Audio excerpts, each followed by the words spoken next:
bear with me here. White supremacy has taught us to steal your souls. Now, I don't mean soul in the ethereal, otherworldly sense, but in the sense of an innate connection to our own human spirit. That is a connection between the mind and body that white culture alienated white people from in order to give us the power to dehumanize people of colour in the way that we have.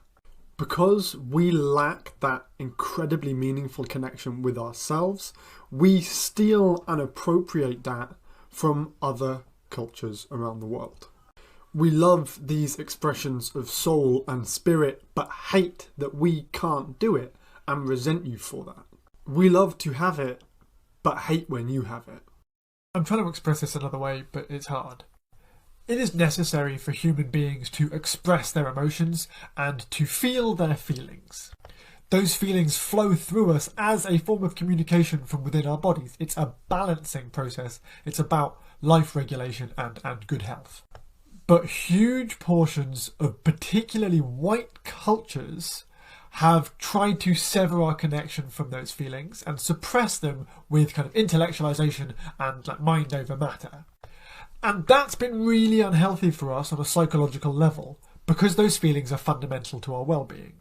So these ideas of feeling suppression are dehumanizing, but are also foundational to white supremacy and capitalism.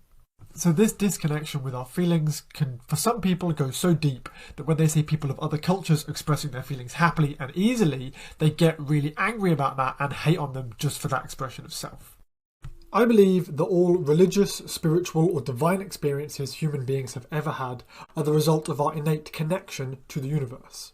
These experiences are naturally occurring and flow through our bodies and up into our minds, but in white cultures, for whatever reason, we have severed this connection, leaving the mind alienated and on its own.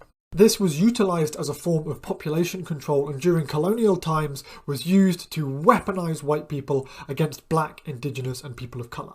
This disconnect is a form of self-inflicted generational trauma that we continue to perpetuate in the way that we raise our children. Broadly, white people have yet to regain this connection. So when they see these free, open and loving expressions of self in people of other cultures, they do not understand how that is even possible. This is reinforced by internalised racist ideas from our white supremacist environment, which leads to nothing but hate. I need a white parent to stitch this and explain to me why. They are firing their son because their relationship to him is damaging their social standing, distancing themselves from bad press, if you will. White culture, white societies are anti-human.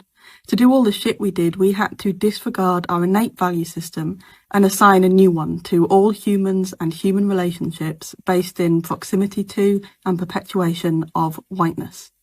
This means we don't view children as just personal property, but as a marketable product.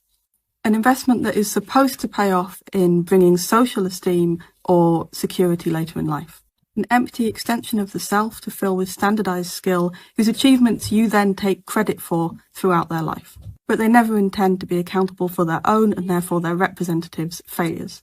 The only value they can extract is through his public dismissal. Okay, let's break this down because the position you are coming from is prevalent but problematic. There are a few definitions we can change to actually make sense of this situation. Firstly, Ibram X. Kendi uses racist ideas rather than a racist person, and this is really important. Saying someone is all-encompassing, but saying someone holds racist ideas is necessarily nuanced.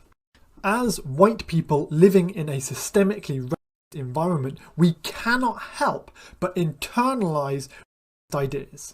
This means that we are subconsciously collecting racist ideas from our environment, and we are not consciously aware that we're doing this.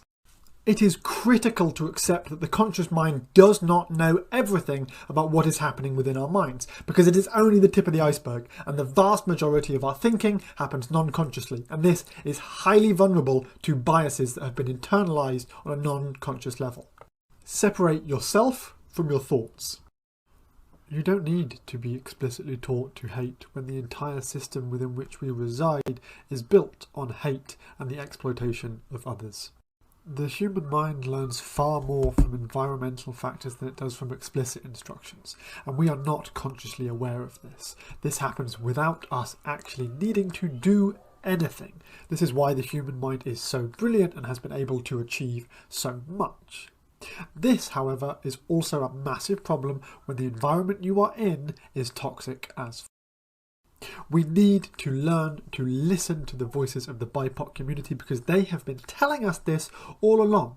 But we are not listening because we think that our conscious mind is in control and we are fully aware of every aspect of our mental states, and that's just not true. So listen, and if people are saying something that seems really weird, figure out why you might not be fully aware of what's happening within yourself. White culture, if you could even call it culture, is based in... It was a narrative created by colonizers, like my Portuguese ancestors, in order to justify what they were doing to other people on the continent of Africa and even here in North America. And the narrative was that we white people were better than all other races. And they did so through Christianity.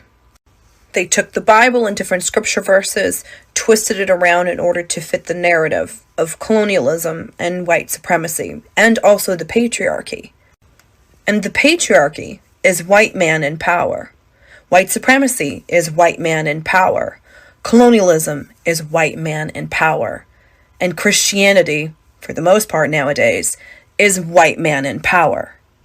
There are historical references and proof where the Catholic Church actually said to enslave an African was to save their soul. The kidnapped and enslaved Africans that were here in North America were preached different scripture verses than were actually in the Bible. And that's why they weren't allowed to read. Because if they could read, then they could see that these scripture verses were incorrect and they couldn't be controlled anymore by this white God. And white people, we didn't identify as white until colonialism. We identified as Portuguese, or Latvian, or German, or Italian, or French. But then colonialism came around, and then all of a sudden we became white, and we were superior, because we were the chosen race by God, and the scripture verses proved it. And we had to go into other people's lands and preach the gospel, when really it was all a ruse. It was all an excuse to go in and pillage the land and the people and the cultures. So when I say that white culture is based in race, it's based in race. Christianity was the Trojan horse of white supremacy and colonialism. And Western Christianity, as we know today, is still based within superiority. All Christians think that they're better than everybody else. I grew up in it. I'm very familiar with the culture. And it's part of the problem. There's a reason why most of Trump's supporters are Christians. It's because they don't even realize that the conditioning of colonialism and Christianity and the patriarchy is so deeply embedded within them and their identity that they don't even see the truth. Christianity is based in superiority, in white superiority, in white culture, which is all based in race. Here's the thing. As white anti-racists, we need to ditch this idea of, oh, I'm not racist, I'm above it. Assume you are.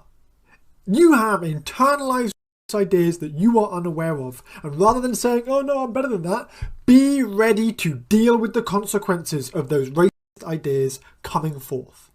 So when a black, brown, indigenous or melanated person says to you, that was racist, you don't get defensive. You say, oh damn, you're probably right. I'm going to stop and fucking deal with this right now before I put more of this harm out into the world. I know why people do this. It's because they have a very set idea of what objective reality is, and they think everyone experiences that objective reality in exactly the same way. They don't seem to understand that individual experiences vary enormously and perception of reality varies enormously. So they believe that their experience of reality, i.e. not experiencing racism as a white person, means that racism doesn't exist anywhere. They don't seem to be able to grasp that other people have different experiences of reality to them, because that would confuse the idea of there being a singular objective reality. When we have one physical reality, but an infinite number of kind of mental realities, why always with the biting, little cat?